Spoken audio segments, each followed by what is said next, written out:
My dad wrote a book in the year 2000 about living with ALS, entitled On Any Given Day. The book is meant to inspire ALS patients to continue to live with love, hope, faith, joy, laughter, festivity, sense of purpose, determination, and will to live. A vital refrain in the book is the importance of community.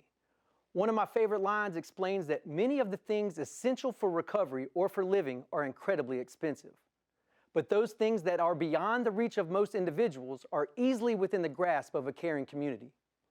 My dad told my brother Joby, my sister Elizabeth, and me about his recent diagnosis over Thanksgiving break in 1994.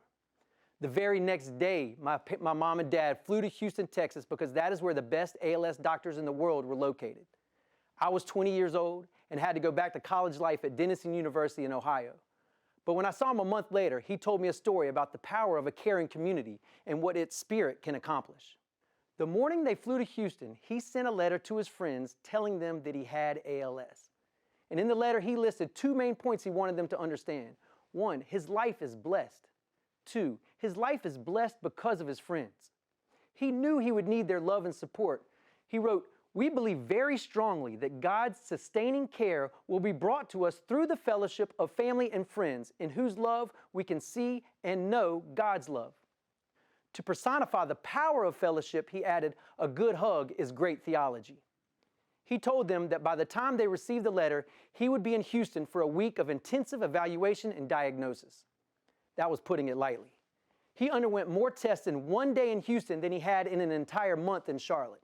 The two tests I remember him telling me about were the spinal tap and the muscle biopsy, where they clipped a piece of live muscle tissue from his quadricep. To get the most accurate results, they used no Novocaine, just cut him open and snipped the muscle. Doctors explained the pain would be intense and he would not be able to put any weight on his leg for 24 hours and he would need help walking for a few days. And with that, my parents made their way back to the Houston airport and flew home. And when my dad told me this story, he emphasized just how beaten up he felt, mentally, emotionally, and especially physically.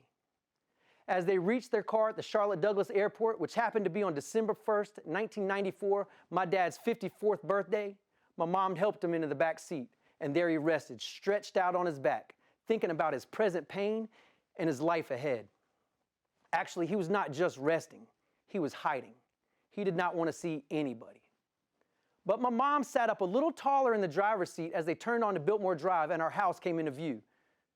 "Joe," she said, "there are a lot of people in our yard." So just a few hours removed from the muscle biopsy procedure, my dad peeked out the side window and saw over 100 of his friends and family gathered together to welcome him home. And as my mom says, he flew out of the car to be with them.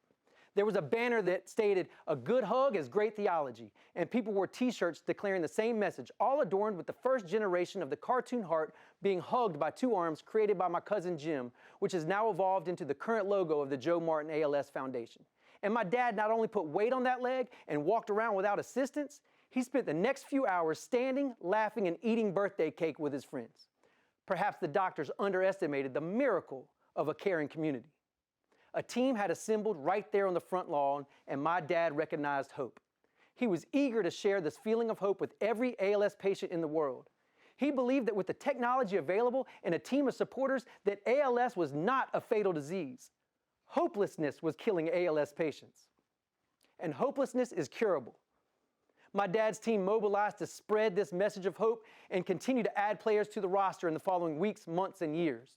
Local writer Ross Yockey was recruited to co-author On Any Given Day.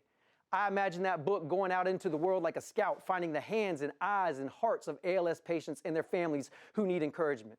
Several leaders of Charlotte's business community signed on and raised millions of dollars so patients in the Southeast United States don't have to fly to Houston, Texas for world-class care. Charlotte, North Carolina is now home to the Carolinas ALS Center, the preeminent ALS program in clinical care and research.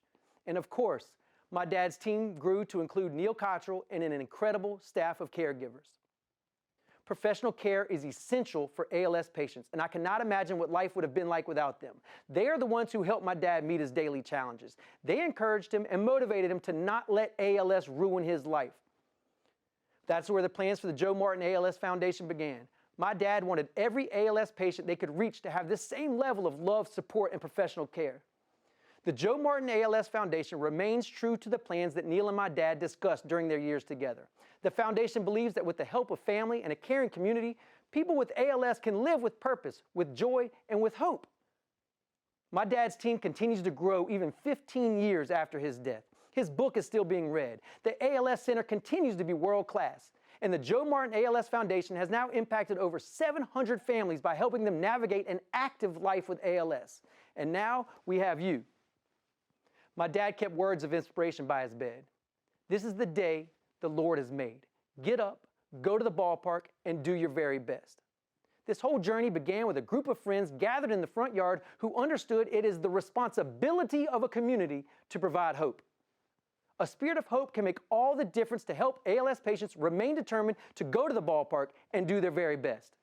My dad said, on any given day, any given person can do something toward creating a healing environment. That is how you provide hope, one day at a time. It is easily within the grasp of a caring community. To all the ALS patients and families, I thank God for your spirit, and as always, will pray for a cure for ALS. Thank you.